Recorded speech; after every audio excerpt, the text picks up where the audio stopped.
MGJ でございます。ミニモーグモデル D ですよ。来ましたよ、モデル D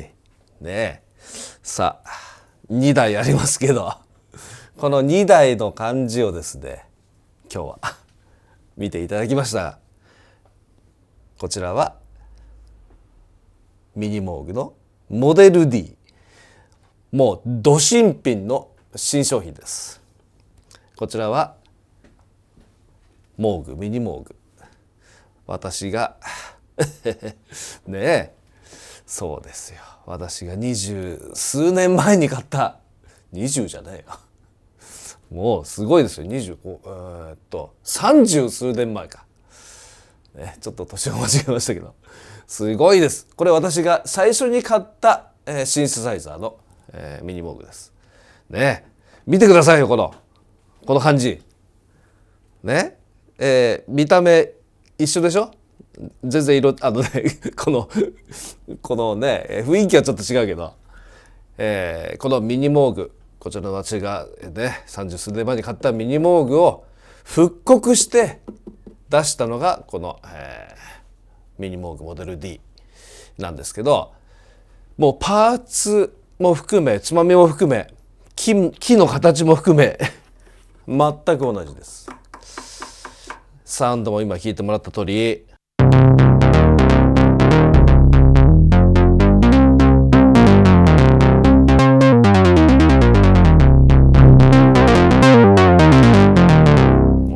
今ねほとんどつまみの位置を、同じにしてるんですけど、やっぱりね昔もね個体差はあったんだけど、微妙にねちょっとつまみの位置が、同じにしても同じにはならないというね、ここがアナログらしいところですけど、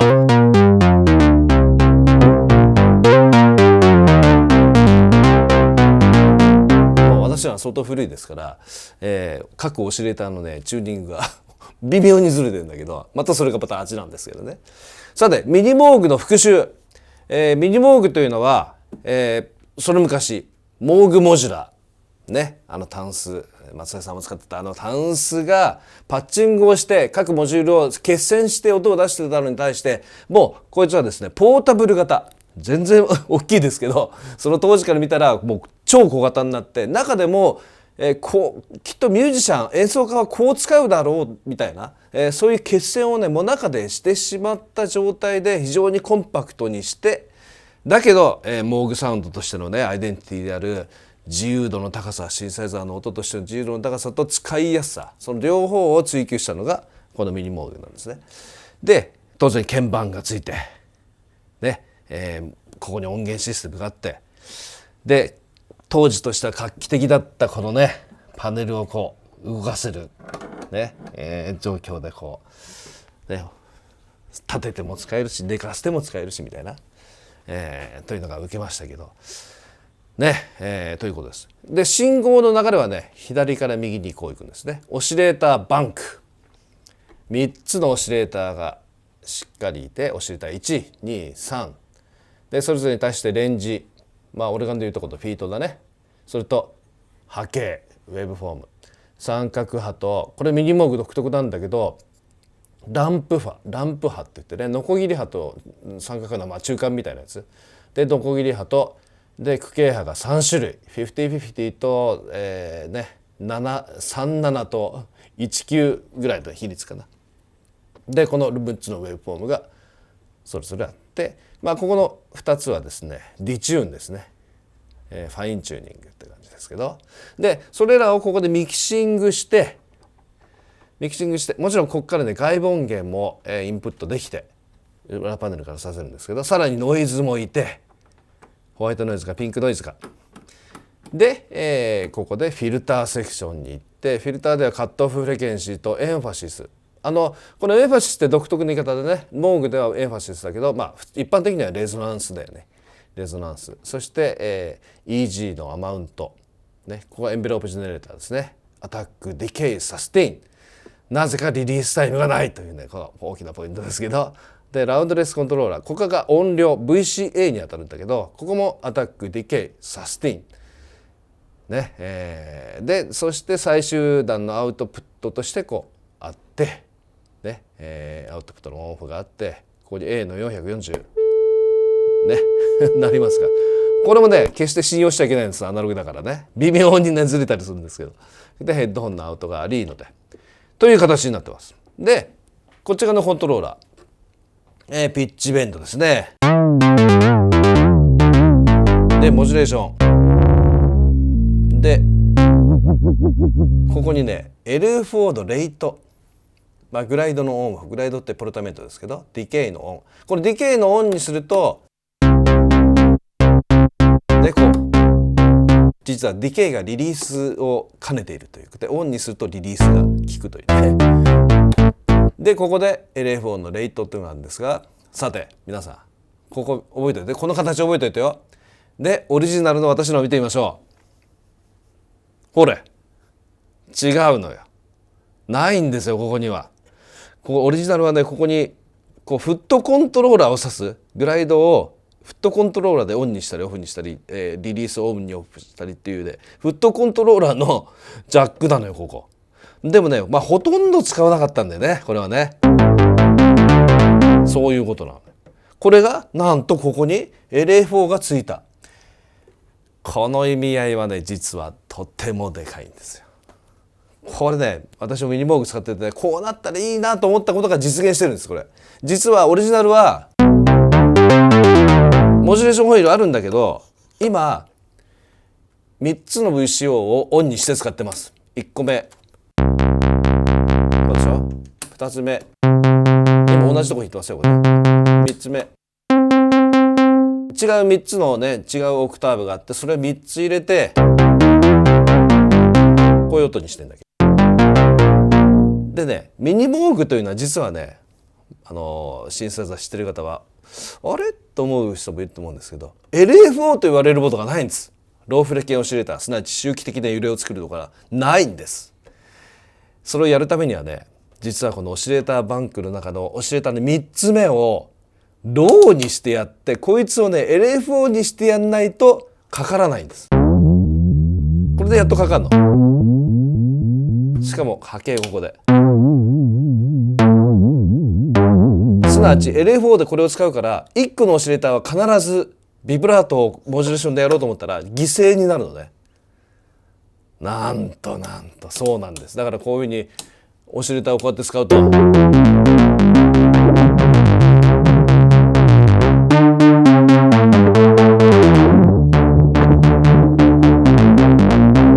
うやって使うとかからないね。今3つ使ってるから。それがここに来ると、今ももちろん3つ使ってますよ。でしょ、3つ使ってるにもかかわらずこいつを犠牲にしなくて済むんです。これ今ここ LF4 があってかかってるでしょほら。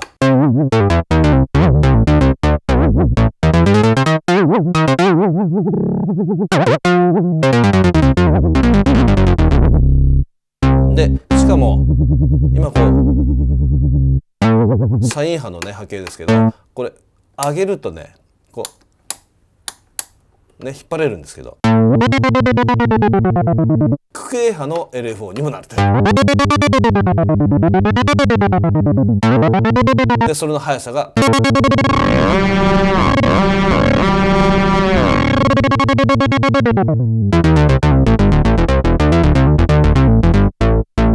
こういうことができた。これね何気にすごいことなんですよ。よくできてます。でさらにもうちょっと見るとね、カメラさん、私のオリジナルはコントローラーでこうチューニングとかグライド、これポルタメントね。でモジュレーションミックス、モジュレーションオイルで何をするか、オシレーターの3をモジュレーションにするか、さっきの LF4 をビブラートで使う場合ね。でノイズ的にノイズ成分をこう変調させるかみたいな切り替えとか、これノブでできるんですけど、これがですねこちらのミニモーグモデル D ではほらなんかスイッチがいるのよここに。でさっき言ったようにこのノイズか LFO ってあるんだけど、 LFO にするとこの LFO が使えるってことで、ノイズするとこのノイズが今生きるということで、このオシレーター3とでフィルター EG ってありますから、これ、こうするとオシレーター3モジュレーションホイールでなんかビヨーンってなってるでしょ。これはすなわちフィルターの EG でピッチが動いてるということになるわけ。これね、今までこちらでは一切できなかったんですね。 EG というのはフィルターかアンプでしか使えなかった。これが今度はピッチでも使えるようになったというね。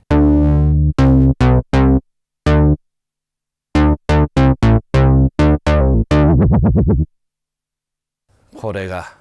新しくなった意味合いのごく一部。さらにカメラさん、パネル見てみましょう。パネル、ほれ、まず電源がね、もう超強力ガシャっていうね、こうアダプターを入れる電源がもう今まではですね、とても貧弱な電源だったんですね。これね、見てわかりますがね、でしょ。でここ見てください。ほれ、ミディインアウトするミディがついてますよ、ミニモーグに。普通は改造しなきゃできないんだよ。しかも改造もね、不安定でね。で、こうコントロールのアウトプット、これね、なんとアフタータッチとプレッシャー、ベロシティ、これもここから検知したものを出すことができますから。ミニモーグとアフタータッチとベロシティだよ。すごいですね。これね、コントロールインプットもちゃんとありますね。CV ゲートなども使いながらバンバンにやってもらいたいと思いますね。これはすごいね。こちらもこうしておきましょう。あともう一つあるんだよ。実はですね、エクスターナルインプットボリュームってここにあるんですけど、これというのはですね、どういうものかというと、外部の音源ソースをインプットに挿してフィルターを通すことができるフィルター移行、だからギターもミヨーンとさせたりとかこうできたりするんですけど、これをね、実は内部決戦されてます。これがね、ちょっと今時なんだけど、これね、上げるとほらオーバーロードしたの分かります？オーバーロードということは内部の信号が角に入って飽和しだしてますよっていう意味ね、これ。これで今オフだから何も変わってないけど、オンにしますね。そうするとどうなるかというと、こうなってんの。これ下げるよ。そうすると普通でしょ。上げるとこうなるわけ。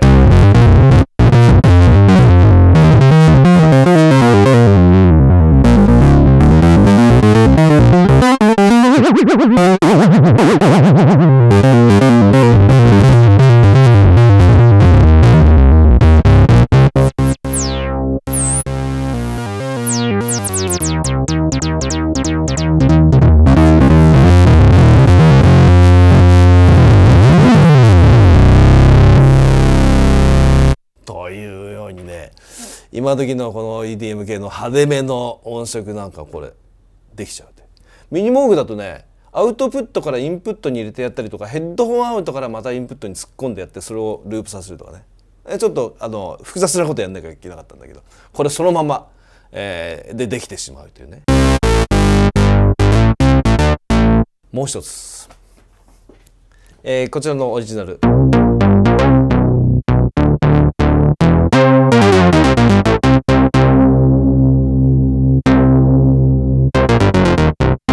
もうすでにチューニングが狂ってきてますね、これ。も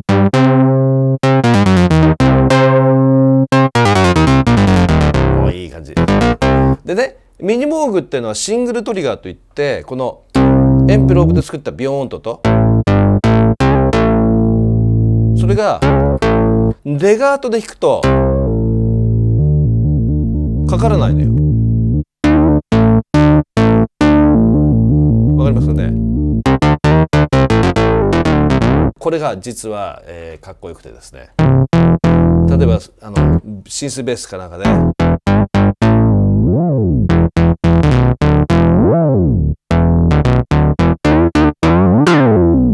こういうふうにこううねるような感じができたりとかね、こっちももちろんできます。こういうふうにシングルルトリガーです、こいつも。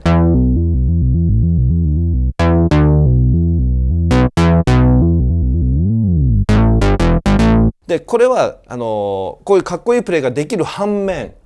ちょっとレガート気味にちょっと引っかかって引くと、あれあれあれみたいな感じでこの感じが出なかったりするのね。それを、実はですね面白いんだよこれ。上のレファラこの D のコードを押さえながら電源入れると、今のがシングルトリガーじゃなくてマルチトリガー、すなわち打鍵をレガートで弾いても弾かなくてもトリガーがかかります。これわかります？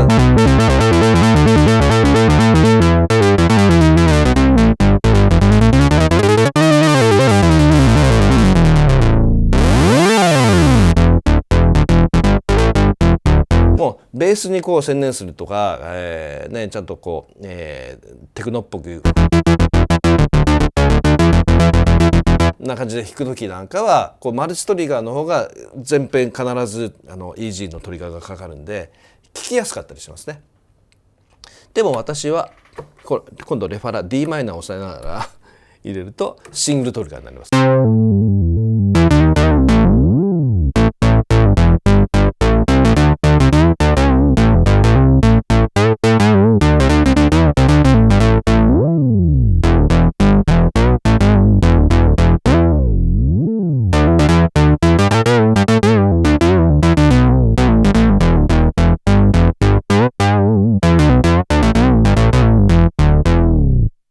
でね、このピッチベンドも普通このホイール型でピッチベンドとモジュレーションがあると、ピッチベンドってこう下げるとバネで自動的に戻るじゃない、今時のやつは。戻りませんからね、これ昔からそうなんですけど戻らないです。自分で戻すんです。だからミニモーグを弾くときはがっしりここ押さえて、親指でがっしりもうねホールドして、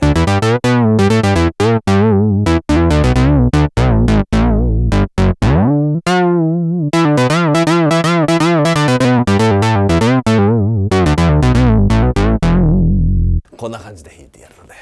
うまく弾けるんですけどね。ミニモーグモデル D、 そして、この私のオリジナルの私の所有物の、ミニモーグオリジナル版ね、もう日に焼けちゃって、これほら本当は白いんだよ、これもね。これもなんかクリーム色になっちゃってるし、本当はねここもねでボタン見ると分かる通り本当はこの色なんだけど、日に焼けちゃってなんかグレーになっちゃネズミ色になっちゃってるんですもうね。またこれがね味があるんだ、私愛着で、ね。実は本当はこの色だったんです。最初はねこの色だったんです。真っ白だった。それがでこういうクリーム色になっちゃいましたがね、新品でね、値段はまあもちろんネットでチェックしてもらうといいと思うんですけど、私が30数年前に買った値段と変わりません当時のまんまです、そこもすごいとこだよね。普通はなんか高くなりそうな感じがするんだけど、今時だからね同じ値段で再現されてるこのミニモーグ、もう最高です。でミディがついてる最大のメリットはこういうことができるんですよ。ミディがついてるということは、例えばこういうものね、小道具が使えるわけですよ、ミニモーグと一緒に。今ね、このドイプワーのダークタイムっていうステップ C ケースですか、ミディアウト、これもちろん CV ゲートも使えるんだけど、ここでやっぱり今時のミディを使うというね、ミディアウトからミニモーグのモデル D のミディインに入れてます。それによりスタートさせますよ。このシーケンスでこいつが鳴って、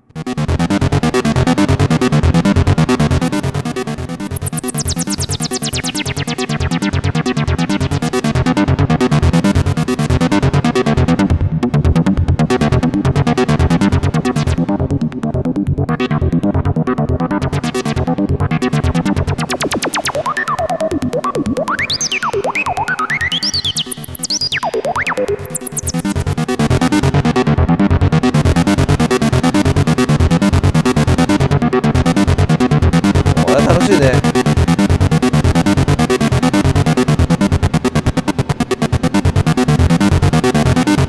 こういうことがこのミディを使うことによって、最新のこの音楽をいろんなね、ユーロラックとかも組み合わせながら、こうことができてしまう。昔はね大変でしたからね、これを組み合わせていろんなことやろうと思ったら。ということでミニモーグモデル D ね、一緒に並べて使いたいな、この新旧ミニモーグでねいいと思います。ミニモーグモデル D でした。